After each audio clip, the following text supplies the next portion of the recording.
अस्सलाम वालेकुम। Welcome to हकीकत नामा। मेरा नाम सैयद साद शाह है। आज फिर शाम को थक हार कर वो घर वापस आ रहा था। मायूसी ने इसके पूरे वजूद को घेर रखा था। हर रोज सुबह एक नई उम्मीद के साथ वो नौकरी ढूंढने निकलता था, पर वापसी पर सिवाय मायूसी के और कुछ भी नहीं होता था।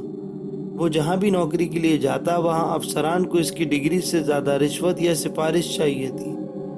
वो कोई अमीर बाप का बेटा तो था नहीं जो रिश्वत के नाम पर बड़ी बड़ी रकमें देकर अफसरान को खुश कर सकता। ना इसकी रसाई किसी ऐसे इंसान से थी जिसकी सिफारिश इसकी डिग्री से आला थी और इसकी वजह से इसे नौकरी मिल जाती। इसका बाप एक गरीब मजदूर था। ये वही है, इसका बाप जानता था कि इसने कैसे अपना पेट काट कर इसे पाला पोसा और पढ़ाया ताकि वो इस काबिल बन सके कि अपने माँ बाप के बुढ़ापे का सहारा बने, अपनी बहनों की शादी कर सके। वो 3 बहनों का इकलौता भाई था। जब इसने MBA डिग्री फर्स्ट डिवीजन में हासिल की तो इसकी आंखों में जुगनू जगमगाने लगे। इसे अपना मुस्तकबिल सुहाना नज़र आने लगा, लेकिन बहुत जल्द इसे एहसास हो गया कि यहाँ डिग्री से ज़्यादा रिश्वत की ज़रूरत पड़ती है। इससे कम पढ़े लिखे लोग आला अफसरान की पोस्ट पर बैठे थे, लेकिन इस जैसे डिग्री होल्डर रिश्वत और सिफारिश ना होने की वजह से मजबूर थे।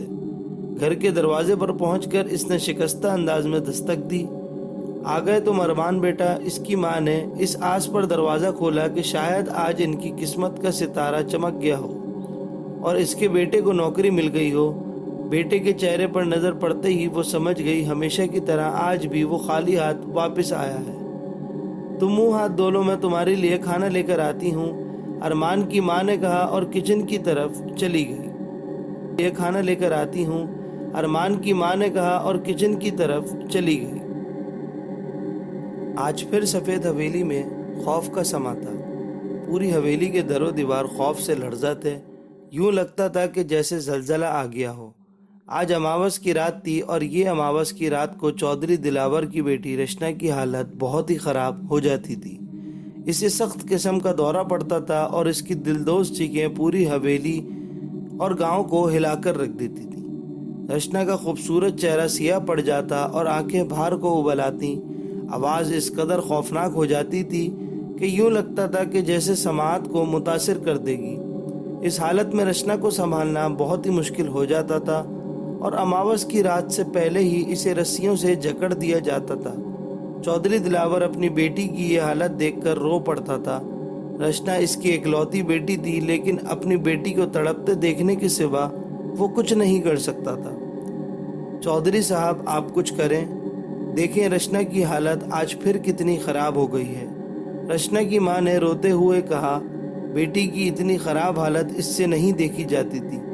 शायद तड़प रही थी कि जैसे इसके वजूद पर कोई छुरियाँ चला रहा हो। रचना की हलक से अजीब गैर इंसानी आवाज़ निकल रही थी। इसको देखकर कोई ये नहीं सोच सकता था कि सुबह होते ही ये तड़पती हुई लड़की ऐसे ठीक हो जाएगी जैसे कुछ हुआ ही नहीं हो। आज से तकरीबन 3 साल पहले रचना भी एक आम लड़की की तरह ज़िंदगी बसर कर रही थी और अपनी ज़िंदगी में बहुत खुश थी, लेकिन इस एक रात के बाद इसकी ज़िंदगी तबाह होकर रह गई। जब रचना की हालत ठीक होती तो वो सोचती कि काश इस रात वो नदी के पास ना जाती तो ऐसा कभी नहीं होता, के पास ना जाती तो ऐसा कभी नहीं होता। दोस्तों, अगर अभी तक आपने हमारा चैनल सब्सक्राइब नहीं किया तो नीचे मौजूद बेल आइकन को प्रेस कर दें। अरमान यार, क्या बात है, तू इतना परेशान क्यों है? इसे परेशान देखकर वलीद ने पूछा। यार मैं परेशान क्यों ना हूँ, आज 3 माह हो गए हैं नौकरी ढूंढते हुए, लेकिन अभी तक नहीं मिली। घर में 3 जवान बहनें हैं, इनकी शादियां नहीं हो रही हैं। हर रिश्ते के लिए आने वाले इस आस पर आते हैं कि जहेज़ कितना मिलेगा, मगर हमारे घर की दरो दीवार से टपकती हुई गुर्बत देखकर वापस चले जाते हैं, क्योंकि इन्हें मेरी बहनों से नहीं जहेज़ से मतलब है। जो इन्हें मिलता दिखाई नहीं देता तो दरवाजे से वापस पलट जाते हैं। अपनी बहनों की आंखों में छुपे दर्द को मैं नहीं देख सकता। अच्छे रिश्तों की आस में इनके बालों में सफ़ेदी उतर आई है और तू कहता है मैं परेशान क्यों हूँ। अरमान तो जैसे फट पड़ा। यार सब ठीक हो जाएगा, वलीद ने इसे तसल्ली देते हुए कहा। कैसे ठीक होगा यार, कुछ भी ठीक नहीं होगा। अरमान ने दुख से कहा। अच्छा यार ये बात है, लेकिन अगर तुम्हारी परेशानी ख़त्म हो जाए तो, वलीद ने कहा। तो अरमान ने हैरान होकर इसे देखा और कहा, यार बता ना वलीद, क्या बात है। यार एक बहुत ज़बरदस्त बाबा है, इसके पास ऐसा इल्म है कि वो तेरे हालात ठीक कर देगा, वलीद ने कहा। तो अरमान हंस पड़ा। अगर इन्हें हालात ठीक करने होते तो पहले से ना करते, अरमान ने तंजन कहा। मुझे पता था कि तुम नहीं मानोगे, तभी तो तुम्हें बता नहीं रहा था। इसने कई लोगों की मदद की है, मेरे मामू की भी। यार वो बहुत ज़बरदस्त है। ओके यार, लेकिन अभी तो मैं घर जा रहा हूँ, मुझे पहले ही देर हो गई है। अरमान वलीद से हाथ मिलाकर घर की तरफ चल पड़ा, लेकिन इसके माइंड में वलीद की बातें घूम रही थी। क्या वो बाबा मेरे हालात ठीक कर देगा, मेरे हालात ठीक कर देगा। इस रात बहुत ठंडी ठंडी हवा चल रही थी, मौसम बहुत खूबसूरत था। ऐसे में रचना को नींद नहीं आ रही थी। वो बाग में आई। बाग में एक तरफ नदी थी, वो नदी में पाँव डालकर बैठ गई। अचानक इसे एक आवाज़ सुनाई दी, रचना। किसी ने इसे पुकारा। कौन है? रचना ने इधर उधर देखा, पर इसे कोई भी दिखाई नहीं दिया। शायद मेरा वहम होगा, रचना ने सोचा। लेकिन इसे फिर से आवाज़ सुनाई दी, रचना। इसने पलट कर देखा तो शहर ज़िंदा रह गई। वो बहुत ही खूबसूरत था। इसकी आंखों में अजीब सा शहर था जिसने रचना को शहर ज़दा कर दिया था। कौन हो तुम? रचना ने इस अजनबी से पूछा। रचना, मैं तुम्हारा आशिक हूँ, मैं साहिर हूँ। रचना, आओ मेरे पास। साहिर ने अपने बाजू रचना की तरफ बढ़ाए। इस साहिर ने रचना पर न जाने कैसा जादू कर दिया था कि वो इसकी तरफ बढ़ती चली गई, ये सोचे बगैर कि ये कदम इसे कितना नुकसान पहुंचाएंगे। अगली सुबह जब रचना को नाश्ते पर बुलाने के लिए नौकरानी उसके कमरे में गई तो रचना अपने कमरे में ना थी। पूरी हवेली में रचना को ढूंढा गया। सब परेशान थे कि वो कहाँ चली गई है। हर तरफ रचना को ढूंढा गया। आखिर रचना नदी के किनारे बेहोश मिली।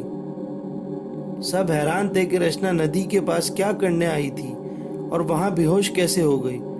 रचना कई दिन बीमार रही और तड़पती रही। बहुत इलाज करवाया मगर वो ठीक नहीं हुई। बुखार था कि उतरने का नाम नहीं ले रहा था, दिन ब दिन बढ़ता जा रहा था। आखिर वो खुद ही ठीक हो गई, ऐसे कि जैसे कुछ हुआ ही नहीं हो। सबने रचना से पूछा कि आखिर इसे हुआ क्या था, लेकिन रचना को कुछ याद नहीं था। वो सब कुछ भूल चुकी थी। लेकिन फिर अमावस की रात को रचना की तबीयत खराब होने लगी। इसका रंग सियाह पड़ गया था, आंखें बाहर को उबलने लगी, मुंह से अजीब अजीब गैर इंसानी आवाज़ें निकल रही थीं।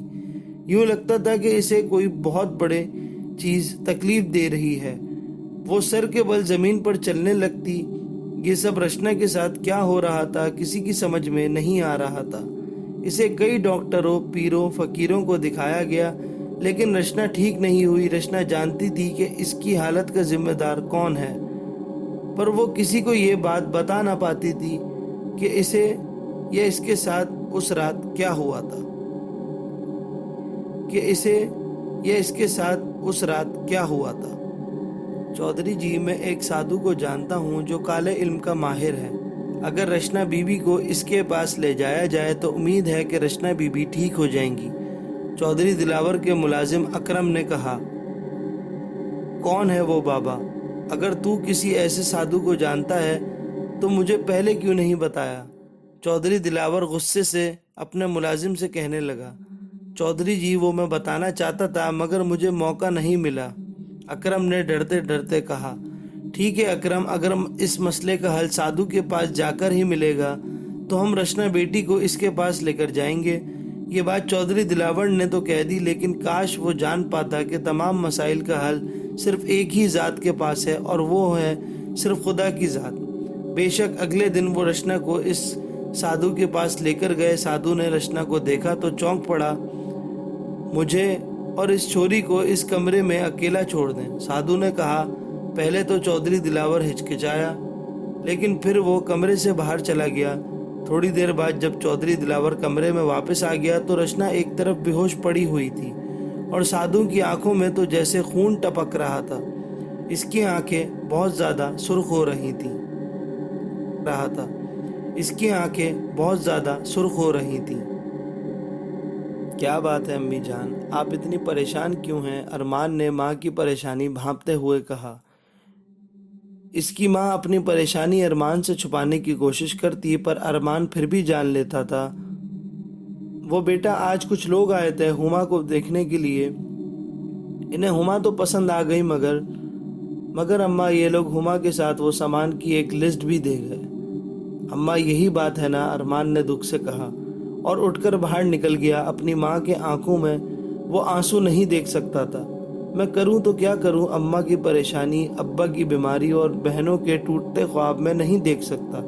مجھے کچھ کرنا ہی ہوگا۔ اس شام ارمان ولید سے ملنے اس کے گھر گیا۔ ولید یار، مجھے اس بابے کے پاس لے چل جس کا تم نے مجھے بتایا تھا۔ تم راضی ہو گئے؟ خیر کوئی بات نہیں، دیکھنا اب سب ٹھیک ہو جائے گا۔ چل میں تجھے آج ہی لے چلتا ہوں، ولید نے کہا۔ تو پھر دیر کیسی؟ چلو، ارمان نے کہا۔ کچھ ہی دیر میں ولید نے ایک مکان کے آگے جا کر بائک روکی۔ یہاں رہتا ہے وہ بابا؟ ارمان نے پوچھا۔ ہاں یار، وہ سب سے تنہا رہتا ہے۔ بہت ویران علاقہ تھا جہاں اس کا گھر تھا۔ اور ہاں یار، بابا کا نام نارائن راج ہے، ولید نے کہا تو ارمان چونک گیا۔ تو مجھے ایک ہندو کے پاس لے آیا ہے؟ چھوڑو یار ہندو کو، ہمیں تو اپنا کام نکلوانا ہے۔ اس کے پاس بڑی طاقتیں ہیں، دیکھنا وہ ایک ایسا عمل کرے گا کہ تجھے 2 دنوں میں ہی نوکری مل جائے گی، ولید نے کہا۔ اور وہ دونوں، یہ کیا ہوا ہے نارائن بابا؟ میری بیٹی بے ہوش کیوں ہو گئی؟ چودھری نے پریشان ہو کر پوچھا۔ چودھری، تیری بیٹی پر جن کا سایہ ہے، اور وہ بھی کوئی عام جن نہیں، جنوں کا شہنشاہ جنات کا سایہ ہے۔ یہ آپ کیا کہہ رہے ہیں سادھو جی؟ ایسا کیسے ہو سکتا ہے؟ یہ سن کر چودھری ساکت رہ گیا تھا۔ اس نے تمہاری بیٹی کو اماوس کی رات ندی کے کنارے دیکھا تھا، تب سے یہ تمہاری بیٹی پر عاشق ہو گیا ہے، سادھو نے کہا۔ اور یہ ہر اماوس کی رات تمہاری بیٹی کے پاس آتا ہے، لیکن جب وہ دیکھتا ہے کہ اس کے آس پاس لوگ ہیں تو وہ اس کو اذیت دیتا ہے۔ اب کیا ہوگا؟ چودھری نے پریشانی سے کہا۔ میری بیٹی کیسے ٹھیک ہوگی؟ شہنشاہ جنات بہت طاقتور ہے، اس سے پیچھا چھڑانا کوئی آسان کام نہیں ہے۔ بس اس کا ایک ہی حل ہے، اور وہ ہے بہت ہی خطرناک، سادھو نے کہا۔ کوئی بات نہیں سادھو جی، جتنا بھی خطرناک ہے اپنی بیٹی کے لیے میں سب کچھ کروں گا، چودھری دلاور نے یقین سے کہا۔ تم اپنی بیٹی کو بہت سے پیروں فقیروں کے پاس لے کر گئے ہوگے، ان میں سے کئی لوگ اس مسئلے کا حل جانتے ہوں گے، لیکن انہوں نے تمہیں نہیں بتایا ہوگا۔ پر میں تمہیں بتاتا ہوں، اگر تمہیں اپنی بیٹی کی جان بچانی ہے تو تمہیں کسی کی جان لینی ہوگی، سادھو نے کہا۔ تو چودھری دلاور ایک پل کے لیے ساکت رہ گیا۔ تجھے کسی کی جان لینی ہوگی؟ چاند کی پہلی تاریخ کو ایک خاص وقت میں ایک لڑکے کی پیدائش ہوئی ہے۔ اس لڑکے سے اگر تمہاری بیٹی کی شادی کر دی جائے تو تمہاری بیٹی ٹھیک ہو سکتی ہے، کیونکہ اس لڑکے میں ایک ایسی طاقت ہے جس پر کوئی جادو، کوئی طاقت اثر نہیں کر سکتی۔ جب اس لڑکے کا ملاپ تمہاری بیٹی سے ہوگا تو وہ طاقت تمہاری بیٹی میں چلی آئے گی، پھر شہنشاہ جنات تمہاری بیٹی پر اثر انداز نہیں ہو سکے گا۔ لیکن شاید شہنشاہ جنات بھی یہ بات جانتا تھا، تبھی اس نے تمہاری بیٹی میں زہر بھر دیا ہے۔ اب جو بھی اس سے شادی کرے گا وہ مر جائے گا۔ چودھری دلاور یہ ساری باتیں سن کر لرز اٹھا، لیکن اگلے ہی لمحے وہ بولا، میں راضی ہوں، پر بتائیں تو اس لڑکے کی نشانی کیا ہے؟ اس لڑکے کی نشانی اس کے دائیں پاؤں پر آدھے چاند کا نشان ہے۔ بس وہی لڑکا تمہاری بیٹی کو بچا پائے گا، سادھو نے مسکراتے ہوئے کہا۔ وہ تو کالے جادو کا ماہر تھا، اپنی طاقت سے وہ یہ سب جان گیا تھا، پر کاش یہ بھی جان پاتا کہ بچانے اور زندگی دینے والی ذات اللہ تعالیٰ کی ہے۔ یہ بھی جان پاتا کہ بچانے اور زندگی دینے والی ذات اللہ تعالیٰ کی ہے۔ ولید اور ارمان اس مکان میں داخل ہوئے تو انہیں ایک آدمی اپنی طرف آتا ہوا دکھائی دیا۔ آؤ آؤ سادھو کو تم لوگوں کا ہی انتظار ہے، اس آدمی نے کہا۔ تو وہ دونوں حیران ہو گئے کہ سادھو جی کو کیسے پتہ چلا کہ ہم لوگ آ رہے ہیں۔ ارمان نے حیران ہو کر کہا، سادھو بابا جی کو سب پتہ ہے، اس آدمی نے کہا، اور انہیں لے کر ایک طرف چل پڑا۔ دیکھا میں نہ کہتا تھا کہ بڑا پہنچا ہوا ہے سادھو، ولید نے کہا۔ تو ارمان مسکرا دیا۔ وہ دونوں اس وقت سادھو کے سامنے بیٹھے تھے۔ میں سب جانتا ہوں، مجھے پتہ ہے کہ تمہاری نوکری نہیں لگ رہی ہے، گھر میں جوان بہنیں ہیں، بیمار باپ ہے، आप ये सब कुछ कैसे जानते हैं? अरमान हैरानगी में बोला। मुझे सब पता है, साधु ने मुस्कुराकर कहा। तुम्हारे इन तमाम मसाइल का हल है मेरे पास। बहनों की शादी और बाप का इलाज भी हो जाएगा, लेकिन इसके लिए तुम्हें एक बड़े इम्तिहान से गुजरना पड़ेगा और इसमें तुम्हारी जान भी जा सकती है, मेरी जान भी जा सकती है। अरमान ने परेशान होकर कहा। मुझे पूरी बात बताएं प्लीज़। अच्छा सुनो, चौधरी दिलावर एक बहुत ही अमीर आदमी है और इसकी बेटी रचना। साधु ने सारी बात इसे तफसील से बता दी, जिसे सुनकर अरमान और वलीद साकित रह गए। लेकिन इन बातों से अरमान का क्या ताल्लुक? वलीद ने हैरत से पूछा। कहीं आपके कहने का मतलब ये तो नहीं कि अरमान ही वो लड़का है? हाँ, तुम सही समझे बालक, अरमान ही वो लड़का है। जब ये मकान में दाखिल हुआ तो तभी मुझे पता चल गया था। देखो, इसके दाएं पांव पर आधे चांद का निशान भी है। अगर ये मान जाता है तो चौधरी दिलावर इसे इतने पैसे देगा कि ये अपनी बहनों की शादी भी कर देगा और बाप का इलाज भी करवा देगा। बोलो, क्या कहते हो तुम लोग? साधु ने पूछा। ठीक है साधु बाबा, मुझे आपकी हर बात मंजूर है, अरमान ने मानते हुए कहा। क्या अरमान, तुम पागल हो गए हो? क्या कह रहे हो? वलीद ने गुस्से से कहा तो अरमान खामोश रहने का इशारा कर दिया। ठीक है, फिर अभी जाऊं, परसों आना, तुम्हारी चौधरी दिलावर से मुलाकात हो जाएगी। वो दोनों उठकर मकान से बाहर आ गए। बाहर आकर वलीद से चुप नहीं रहा गया। अरमान, तुम क्या करने जा रहे हो? तो क्या करूं मैं? तुम्हें ऐसा कुछ नहीं करने दूंगा। मैं माजी से बात करूंगा, तुम्हारी जान को यूं जाया नहीं होने दूंगा। वलीद ने गुस्से और दुख से कहा। प्लीज़ वलीद, ये सिर्फ मेरी नहीं, इस लड़की की भी हालत है। पता नहीं वो जिन इसको कितनी अजियत देता होगा। और प्लीज़ मुझसे प्रॉमिस करो कि तुम अभी कुछ नहीं बताओगे।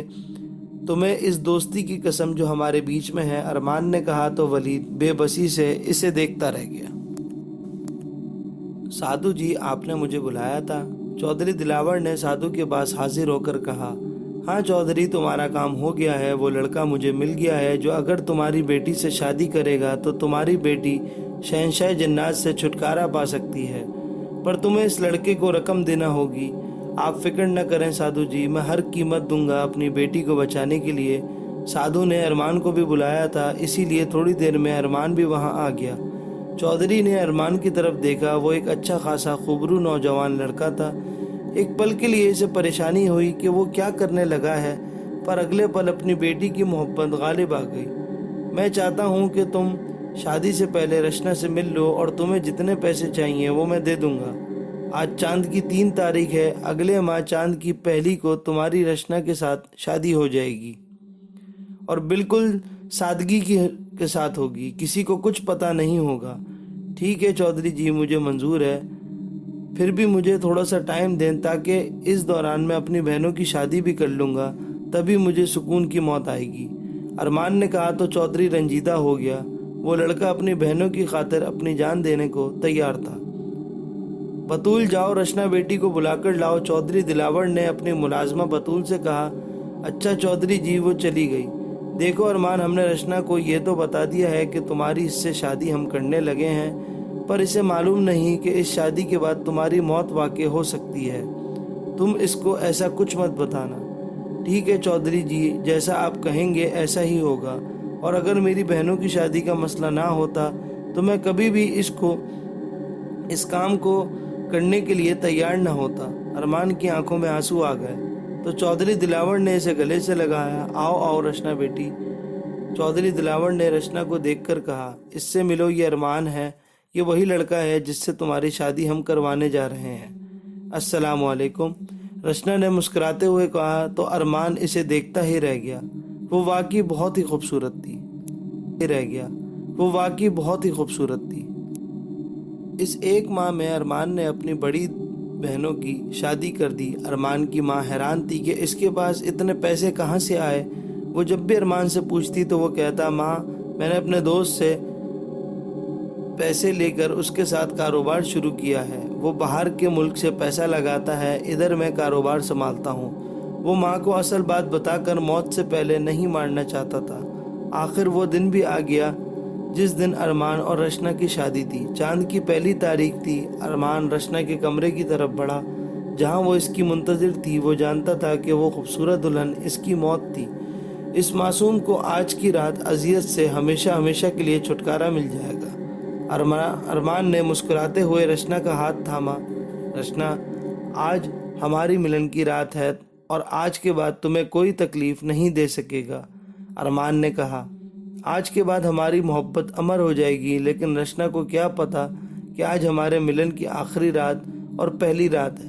अरमान तो ये सोच रहा था, लेकिन ऊपर वाले ने कुछ और सोच रखा था। अगले दिन चौधरी दिलावर और इसकी बीवी जरीना बेगम रचना के कमरे में गए।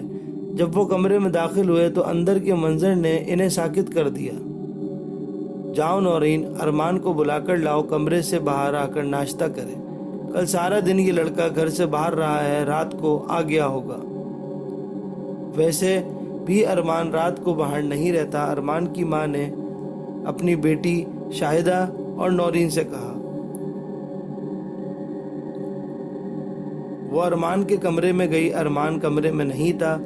हाँ, इसके बेड की एक तरफ एक लेटर पड़ा हुआ था। नौरीन ने वो लेटर उठाया और कमरे से बाहर आ गई। माँ, अरमान तो कमरे में नहीं है, लेकिन इसके कमरे में ये लेटर मिला है, तो पढ़ो इसमें क्या लिखा है। माँ ने कहा। नौरीन पढ़ने लगी।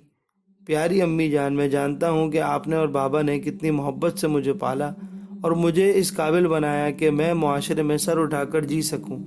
आपकी तो ख्वाहिश थी, पर ऐसा ना हो सका और आपके लिए मैं कुछ न कर सका।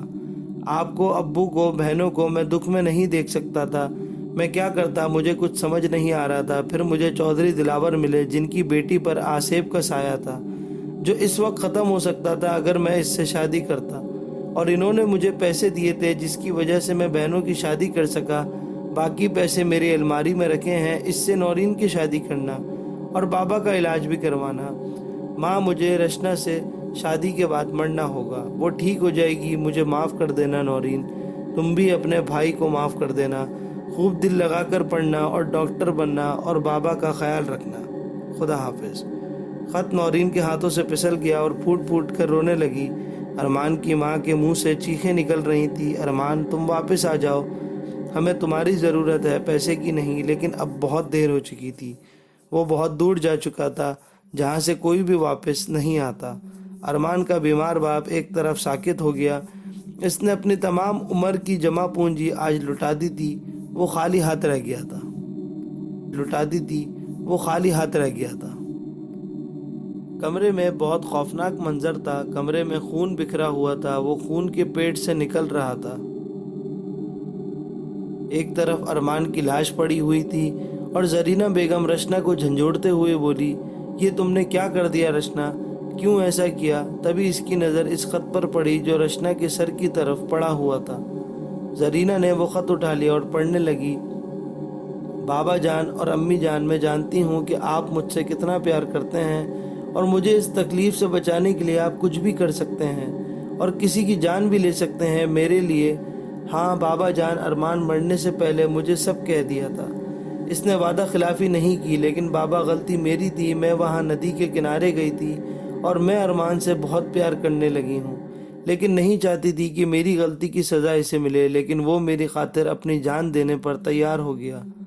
मेरे लिए, अपनी बहनों के लिए वो पैसे लेकर भाग भी सकता था, पर इसने ऐसा कुछ नहीं किया। आपने ये नहीं सोचा कि अरमान के बाद इसकी बहनों का क्या होगा बाबा, इसलिए मैंने भी ये फैसला कर लिया कि अरमान के बाद मैं भी अपनी जान देने लगी हूँ, क्योंकि इसके बगैर मैं जी नहीं पाऊँगी। मुझे माफ़ करना बाबा, अब कोई शहंशाह जन्नत हमारा कुछ नहीं बिगाड़ सकेगा। चौधरी दिलावर का दिल बंद हो गया। वो दिल पर हाथ रखकर ज़मीन पर बैठता चला गया। अपनी बेटी को बचाने के लिए इसने क्या कुछ ना किया, पर होता वही है जो मंजूर खुदा होता है। चाहे इंसान कितना भी कुछ क्यों ना प्लान बना ले। कमरे में सिर्फ जरीना बेगम की चीखें थीं और सब कुछ ख़त्म हो चुका था।